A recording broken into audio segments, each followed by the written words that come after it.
Okay, AP Physics C.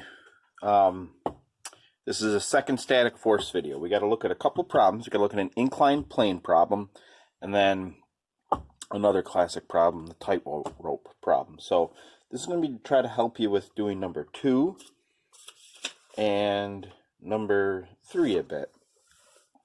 But all right. First one I want to look at is an inclined plane in general, right? So this is something that Physics 11 H'ers from last year probably didn't do too much with, right? At least my students didn't. We have something sitting on an inclined plane, right? So it could be this dry erase board, and I tilt up the whiteboard, and at some point it's going to begin to slide, right? So it's slid at a certain angle. Well, as you tilt it up, the amount of gravity pulling it down the ramp increases. So, you know, we want to figure out, okay, at what angle does that block begin to slide? Well, first you got to kind of get your head wrapped on straight, put on straight about how to draw the forces, right?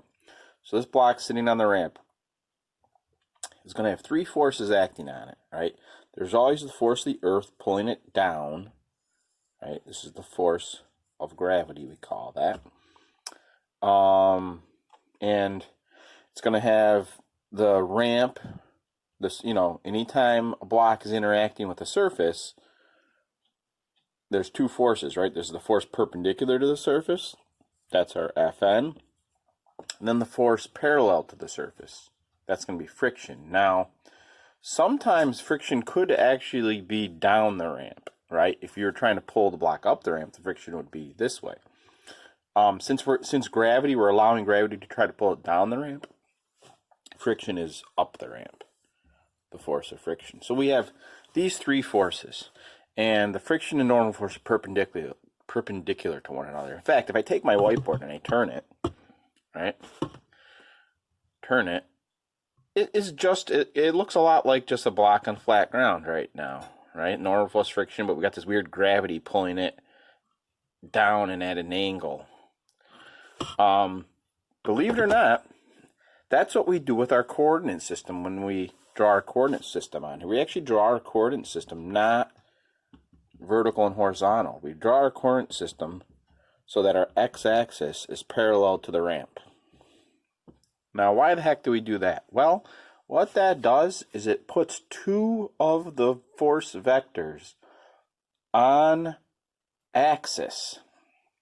And if they're on axis, you don't need to break them into components. The normal force now is directed along the positive y-axis. The frictional force is directed along what we're going to call the negative x-axis. Positive, positive, negative, positive down the ramp here. Gravity now has an x and y component in this coordinate system. And sometimes that's a mind bender for kids, you know, the fact that gravity has an x and y component. But you got to remember, x and y components, it's all relative to whatever you designate as your coordinate system, right? Yeah, I could make my x and y coordinate system with gravity along the y-axis, which there's some kids who insist on doing this because that's what they're used to, but there's really no reason to do that. Coordinate system is completely variable. You can put it any way you want to do it. Your answers are going to be relative to that coordinate system, all right? So, let's talk about the gravity now, the x and y component of it. Well, this incline here is at an angle, theta. And we always reference that angle down here. That angle, theta, ends up being, in the force diagram, ends up being this angle, theta here, right? Now, why? Well, I try to illustrate this in class with, like, my couple rulers, couple of the meter sticks. I don't have anything good right here. I'll use this, right? Like, let's say our coordinate system started off like this, right? And we wanted to rotate it so that the x-axis is parallel to the ramp. Well, the amount we have to rotate it by is the angle theta, right? So if this is our original coordinate system, I use the red marker to draw it, right? That's our original coordinate system. And we want to rotate that red coordinate system now to turn into the new coordinate system, we'd have to turn it by theta, because this angle here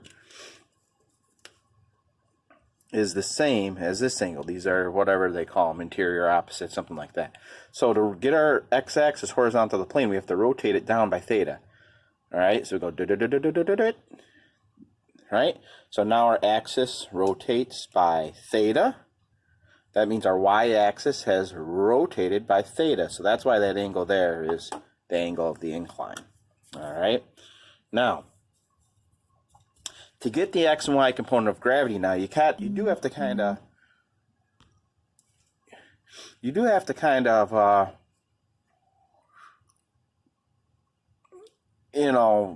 be careful with this triangle, right?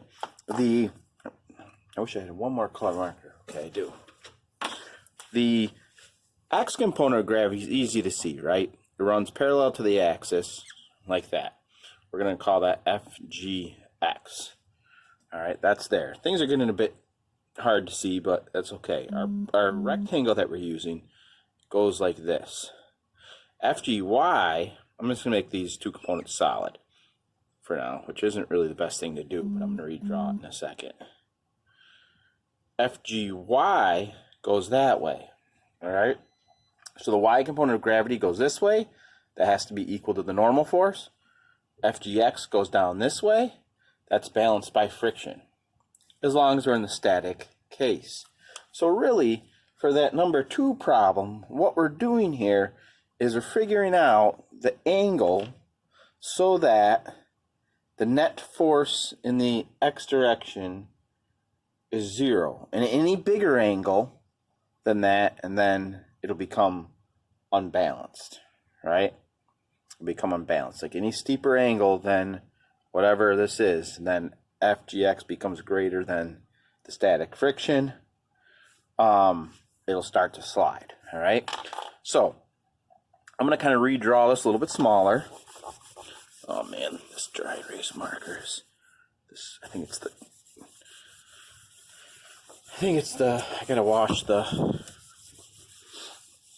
get some other towels or something. I gotta wash the eraser, I think is what needs to happen here. All right. So, we got the incline, the book, we've got theta here, right? Our force diagram. All right, so there's the dot. Gravity's always still just straight down. Force of the earth pulling it down. Force of the ramp supporting it is Fn. Force of friction is perpendicular to that. That's the force of the ramp. Also on the coin. There we go, our coordinate system. Looks like this. All right, so first thing you do, any statics problem, you draw the force diagram. All right, then any angled forces, we break into x and y components. So FGX. Now our triangle here is interesting. It's down here, right? So FGX ends up being FG, which is mg, times the sine of theta. So actually, the x component is going to be sine here, right?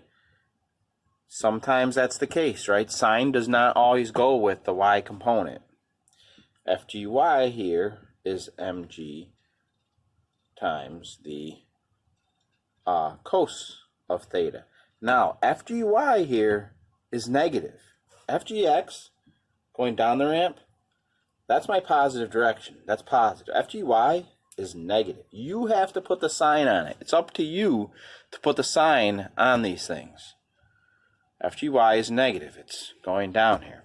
So now we go x and y direction. F net x equals 0. F net y equals 0. So that means the sum of the forces in the x direction must be 0. So that means FGX plus the force of friction must equal 0. That means here FGY plus the normal force must be equal to 0.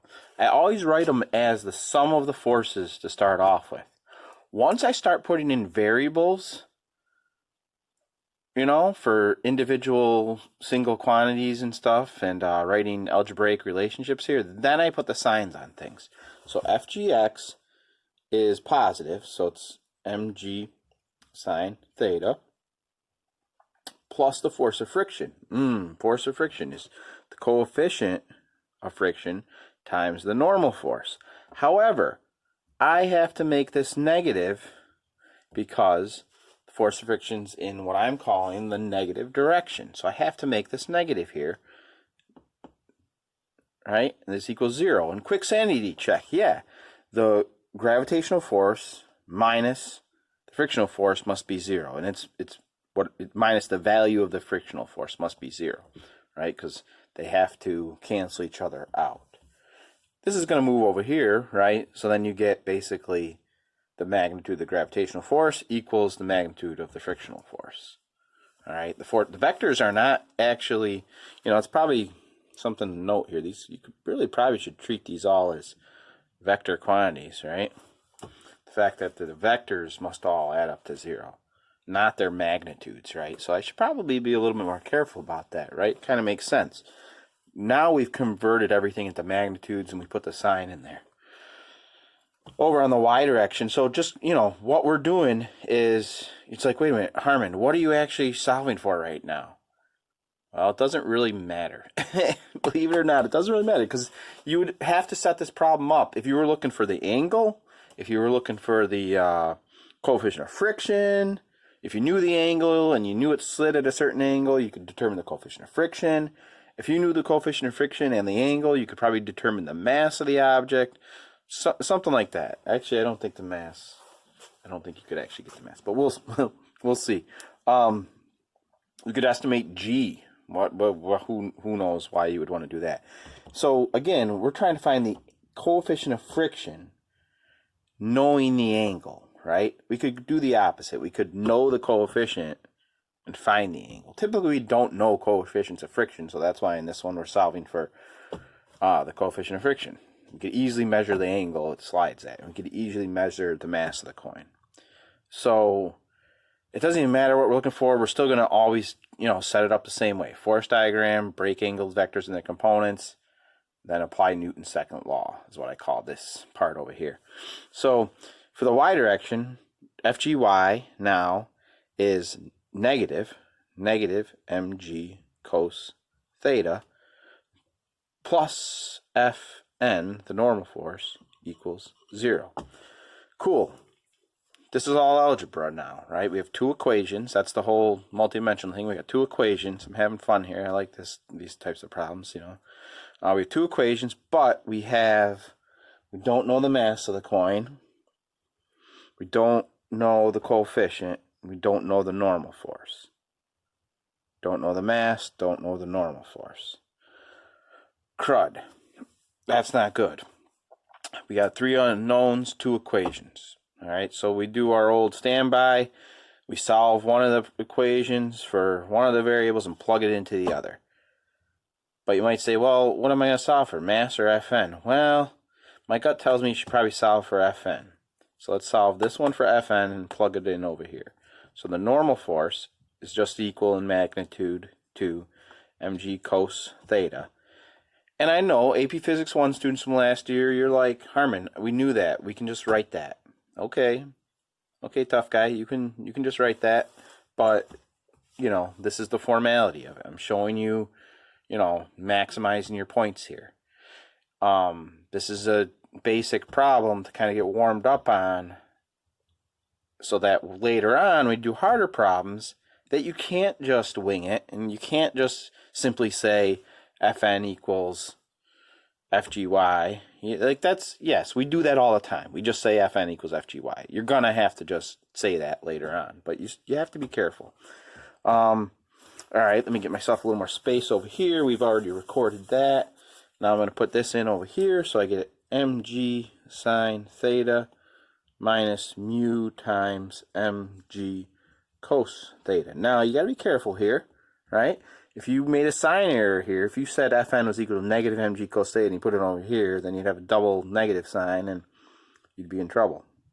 Equals 0. All right? So, hey, look at this. We're down to two unknowns, and hey, I think I see something here. If I do mg sine theta and I move this side one over to here, mu mg cos theta, all right, the m's cancel. Hey, look at that. And look at that, the g's cancel. What do you know? So look at this.